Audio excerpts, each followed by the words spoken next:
Hello, everyone. Welcome back to DSP versus the Internet, episode 56. We're now entering part 3, which may be the end of the Ultra member submissions, depending. I think we're near the end of them here. Let's just jump right into them.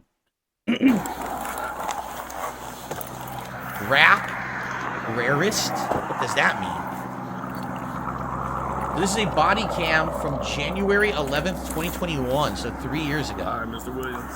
Can I get you to sign for me right here on the X? It's just gonna be reckless driving. Nah, I gotta give you a ticket. You almost hit the back of my patrol car, man. You did.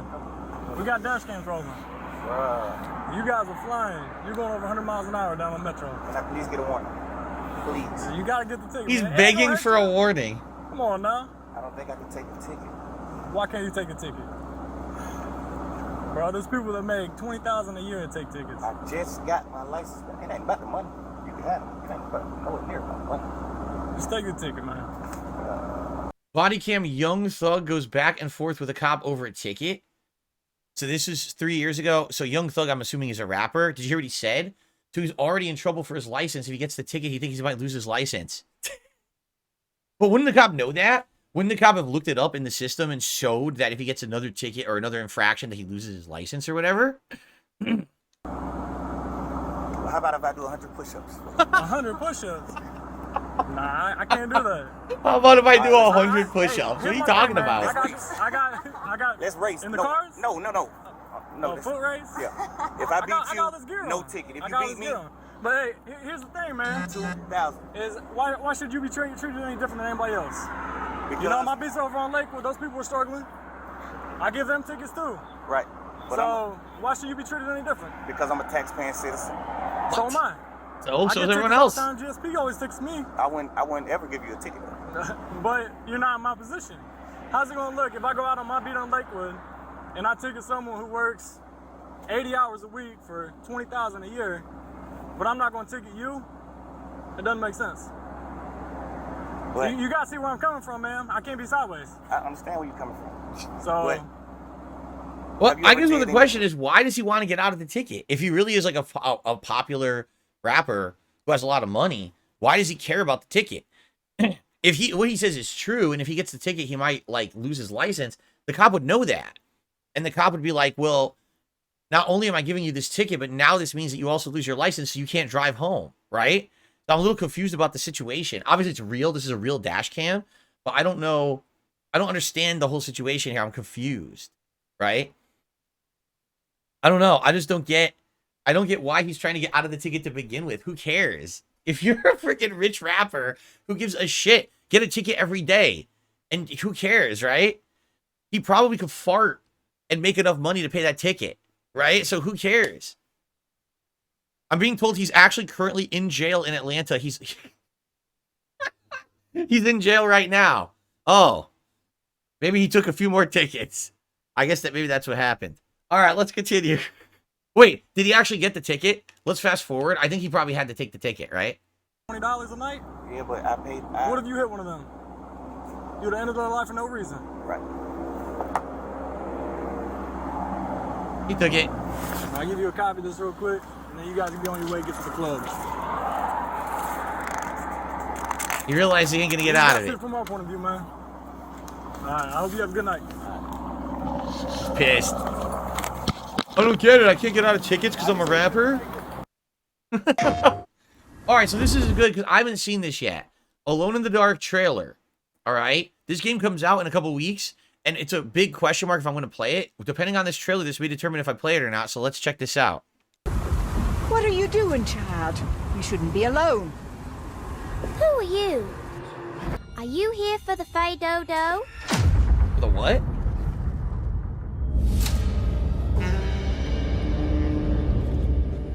I love games where there are different endings. You know, I love games where you can really choose your own adventure. Wow, and they certainly got his face scan down. David Harbour here, right? Looks exactly like the real guy. Affect the world, or the world affects you. That and the gameplay certainly are the power of games, apart from movies. One of the most important parts of the game is I'm going to pause it every few seconds because I want to make sure we don't get like blocked or claimed because this is officially from the PlayStation channel. I don't know if it's a good sign that this only has 73,000 views in 2 weeks though, right? Wonder what's up with that. place. It's at its very core a haunted mansion story. Okay. That's why we need to make sure that we recreate Rosetto again. I think A haunted what I'm mansion most drawn story. to is the different characters, because they are all so fully fleshed out, so colourful. And Keep in mind, this game got delayed like 3 times. At first, it was supposed to come out like earlier last year. Then it was, I think, the original delay pushed it to Halloween of last year. But then they said they didn't want to compete with Alan Wake 2, so then they pushed it to January, and then it got delayed from January to the end of this month. So I don't know if that's a good sign or not, right? vibrant, and Oh, and I've never played an Alone in the Dark game, so I don't know if this ties into any previous games from the franchise or if it's its own standalone thing. I don't know anything about it. really do feel like when Emily meets a new character, the world is completely changed. I relish the darkness.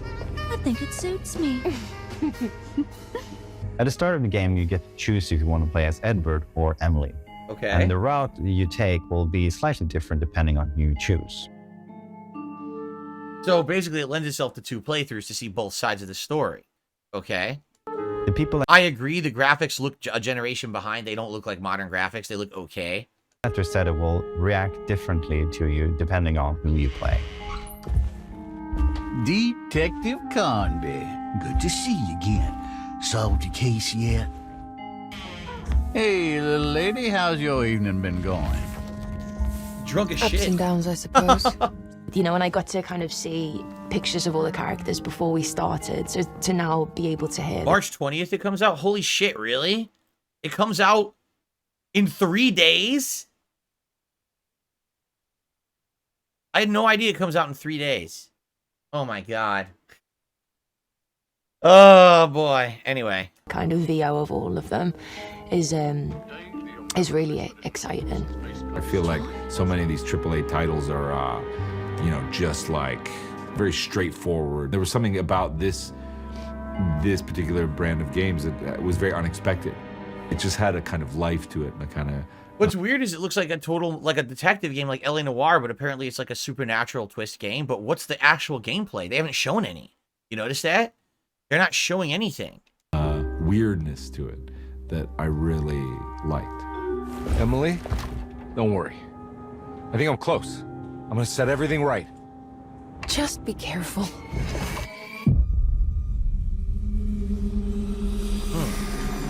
Yeah, March 20th. Oh my god. March 20th. I didn't know. I had no idea it was coming out this week. I mean, I'd definitely like to play it, but we have to get through the current RPGs we're pushing for. Maybe, okay, here's what we'll do. It's definitely a maybe for me because I like that style of game. I do. I think it would be an entertaining playthrough regardless if the game is great or not. I think we'd still have a good time with it.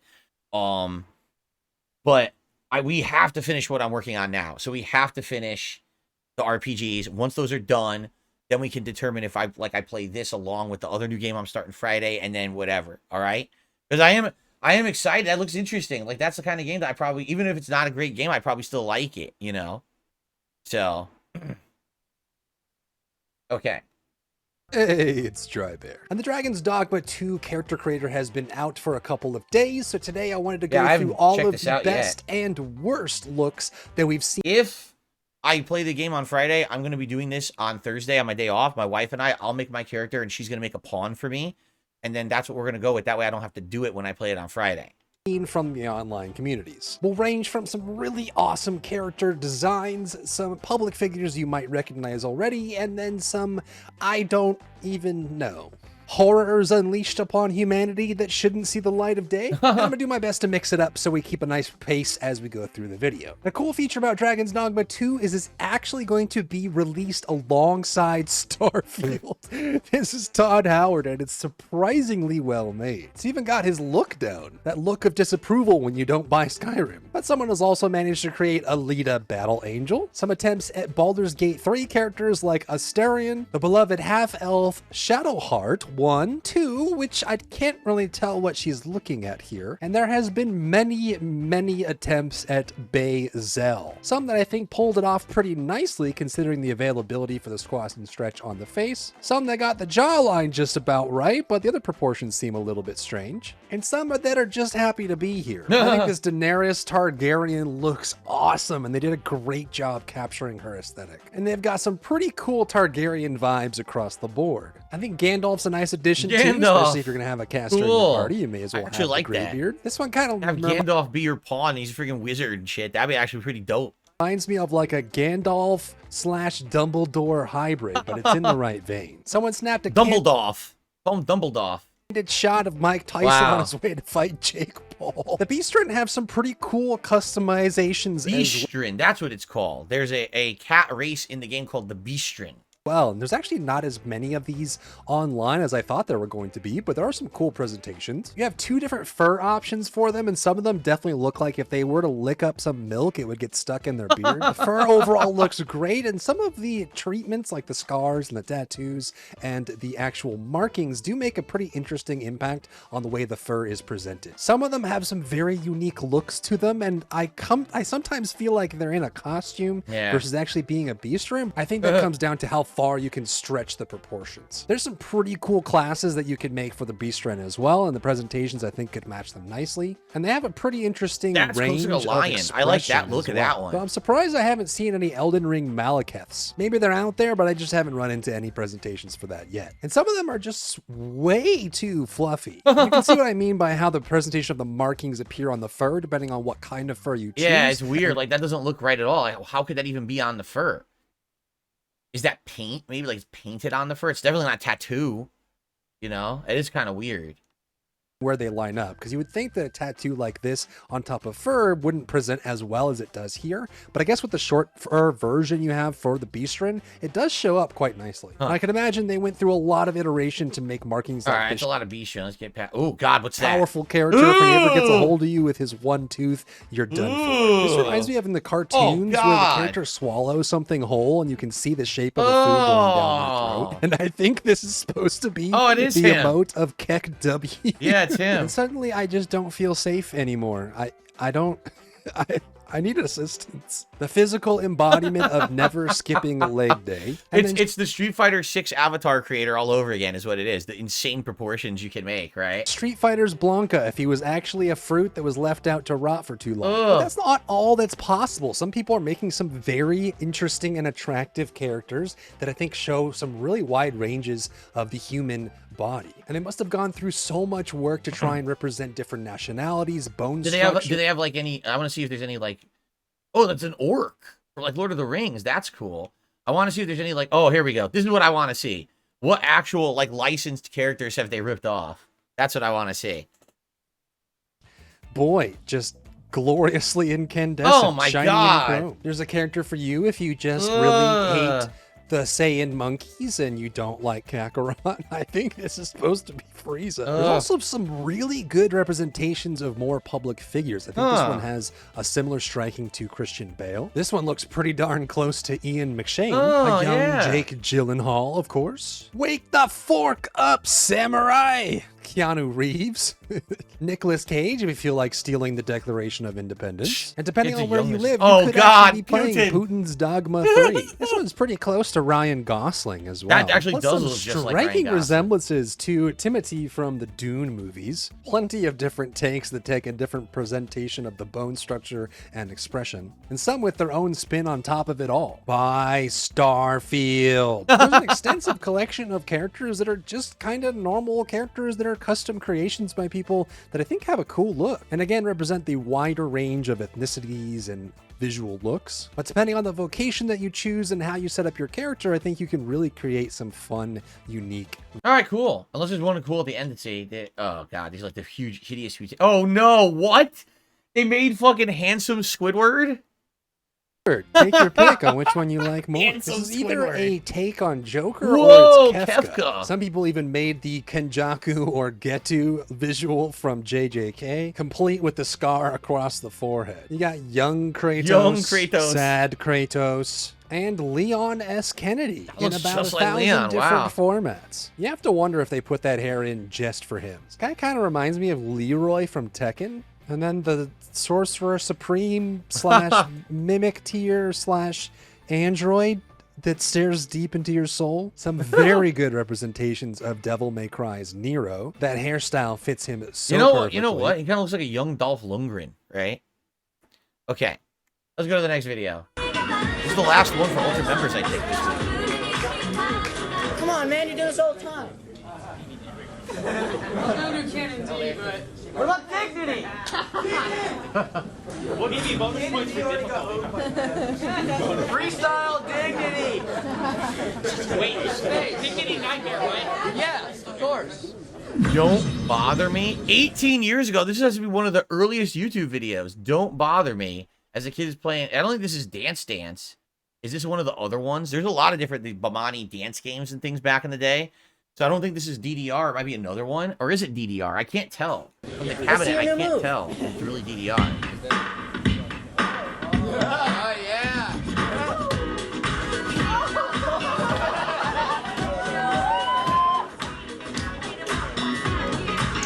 Go snare dip. Go snare dip.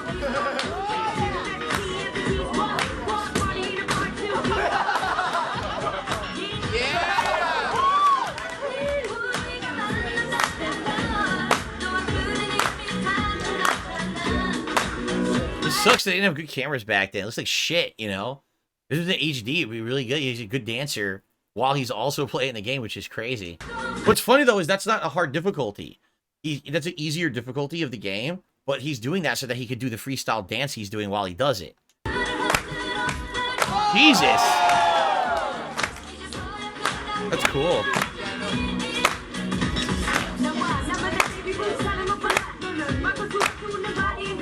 Oh, what song this is.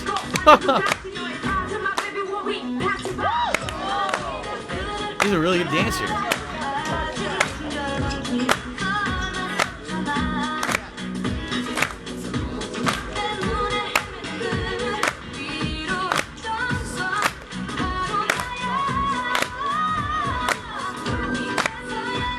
I think he's hitting everyone. I can't tell. Because I'm not familiar with this version of the game, so I'm not sure if this is like an endless combo he's getting or not, or if he made a few mistakes. But it doesn't really matter as long as he can fill the song. The crazy dancing he's doing, I mean. Whenever I play DDR, I'd usually put it on the hardest difficulty, and that shit is just like endless fucking. You gotta go crazy on the fucking thing to be able to do it. So it's not real dancing; it's more of an athletic challenge, and you burn a ton of calories. I mean, there were times I was playing DDR. I'd walk away soaked in sweat. It's like disgusting as shit, but it's like, dude, I gotta work out playing that.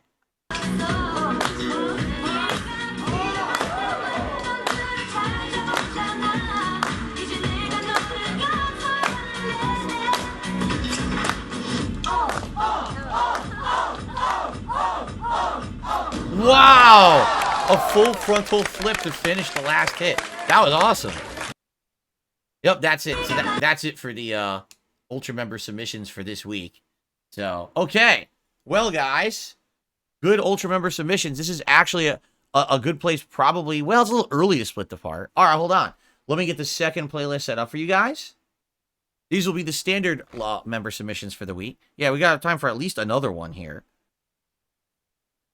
And no, I never did anything like that back in the day. I just played the base game, and like I said, I would play it at a high difficulty. It was it was like a workout for me when I played it. I didn't do real dance moves or anything when I played DDR, so. Okay, here we go. So now we're going to swap over to the standard member submissions for the week. Excuse me, I should say the submissions tier submissions. So everything we watched up to now was an Ultra member submission guaranteed to be watched. Now it's a randomized playlist of everyone else in the submissions tier. Thank you to those who are members of the channel who support it. Let's watch one or two of these videos before we split the part. Here we go. So crazy guy runs into the Outback tornado to take a selfie. Alright, I've just passed Arkarula Station and I've just been watching this Willy Foreman. Check that out, that is one of the big ones I've seen in a few years. That is absolute daredevil status right there. So what's that considered? Is that a tornado? Is that a twister? Is that, like, I don't know the terminology because there's different things, right? Like, that doesn't look that big, but maybe it's just perspective-wise, it's much bigger than it looks. I can't tell. How far out is that? I can't tell. A dust devil? Jesus Christ! That is huge! That is absolutely huge! So there, that right there, that's epic, right? Like, that's a freeze frame that's all over the internet as like a memeable image that's used everywhere, correct? I've seen that in many places. I just didn't know what it was from. It's from this video. All right, you might want to get out of here now. Oops. Oopsie poopsie.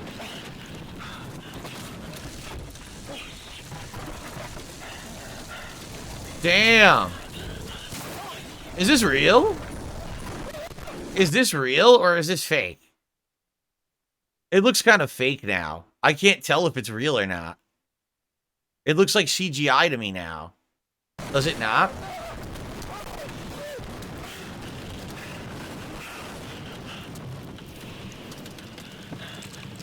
Yeah, it's fake. Look at the glass. That's totally fake. So this video was faked all along? It's totally fake. Because look at the cracks on the glass. That's not real. You could tell that's completely computer generated. So I had no idea that that video was fake. Because I've seen that meme a million times. But I had no idea it was fake. I thought it was real. Oh, man. Well, that's kind of disappointing knowing that that's fake now. Man, why'd you have to ruin it for me? I like it. All right, well, there you go. LEDs don't get their color from their plastic covers, and you can see that because here is a transparent LED that also glows the same red color. The color of the light comes from the electronics themselves. The casing just helps us tell different LEDs apart. In 1962, General Electric engineer Nick Holonyak created the first visible LED. It glowed a faint red. A few years after that, engineers at Monsanto created a green LED. But for decades, all we had were those two colors. So LEDs could only be used in things like indicators, calculators, and watches. If only we could make blue. Then we could mix red, green, and blue to make all the white, colors. and every other color, unlocking LEDs for every type of lighting in the world, from light bulbs to phones to computers to TVs to billboards. But blue was almost impossible to make. Why? Throughout the 1960s, every big electronics company in the world... Oh, man. Dude, it's 33 minutes long.